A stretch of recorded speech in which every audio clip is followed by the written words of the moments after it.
It's a new year and a new chance for you to make a fresh start with your compliance. For it, we're going to be bringing you a daily tip, strategy, or idea that you can use to improve your program. Here's your host, Tom Fox, the Compliance Evangelist. Day 8, a listening tour to improve culture.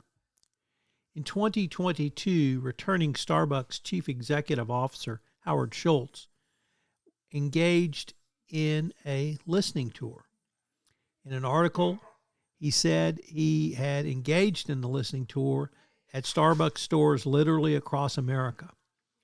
He told employees, "We are traveling the country trying to, with great sensitivity, understand from you how we can do better."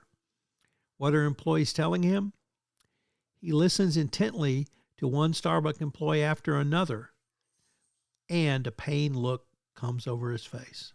Employees lament about the lack of training, increased turnover, extreme pressure they've been forced to endure as company profits soared, but worker conditions plummeted. This listening tour had several goals for Schultz. The first was that even though the company had sustained record profits, morale at the company was at an all-time low. Witness the unionizing efforts which have been successful literally across the country. Employees are simply fed up with not being listened to. This has eroded employee trust and in management and driven down the once vibrant culture at one of America's iconic institutions. In order to rebuild trust in the form of their former CEO, he must first listen. But it is more than simply listening to rebuild trust. It is rebuilding employee engagement by making them and their ideas a part of the solution going forward. Obviously, there is much work for Starbucks and Schultz to do, yet these initial steps led to real change. Schultz did more than say, "We care." He was modeling the language in his behavior. This is not tone from the top. This is action from the top. It is also communicating to other senior management at Starbucks. They need to listen, to re-engage, and to build back employee trust. Now, what if a chief compliance officer took that same approach for culture? My belief is that a Schultz-inspired listening tour can improve your corporate culture. There are several ways it can do so. First, engagement. Start off by meeting as many compliance stakeholders as possible.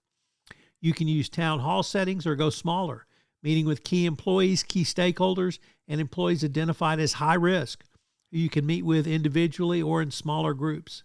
Listen to their compliance concerns and take back their compliance ideas to your home office.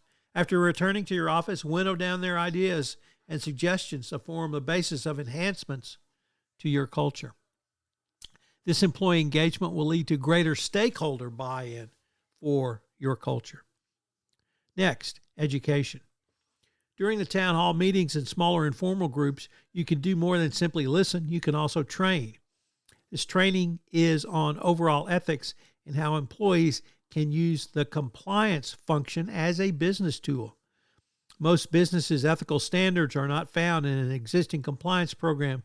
They are found in the general anti-discrimination guidelines and ethical business practice, such as anti-competitiveness and use of confidential information prohibitions in your code of conduct. Often, these general concepts can be found in a company's overall code of conduct or other similar statement of business ethics. Workplace anti-discrimination and anti-harassment guidelines can be found in human resource policies and procedures. Concepts such as anti-competitiveness and the use of customer and competitors' illegally obtained confidential information may be found in antitrust or other business practice-focused guidelines. All of this gets your employees and your stakeholders to start thinking about doing business the ethical way. It is an ethically concept-based training in order to establish a rules-based approach. Moreover, it lays the groundwork for the enhancement of your culture and training that will occur as the enhancement is rolled out. Risk assessment. Now think about this same approach from the risk assessment perspective. Listen to your employee concerns and listen to the compliance issues they raise. From there, you can begin to ask questions about what was done and why. This approach is not adversarial or an interrogation, but it is ferreted out from employee concerns while having employees educate your compliance team on the actual procedures that are used. By listening and questioning, you should even be able to garner enough information to create a risk profile which can inform and even become the basis of your compliance program enhancements.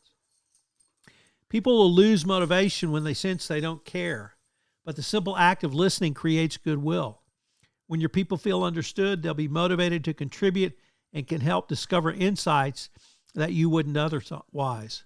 So when it comes to solving your company's biggest problems, don't ignore your most useful and helpful resource, your own people. But it all starts with listening.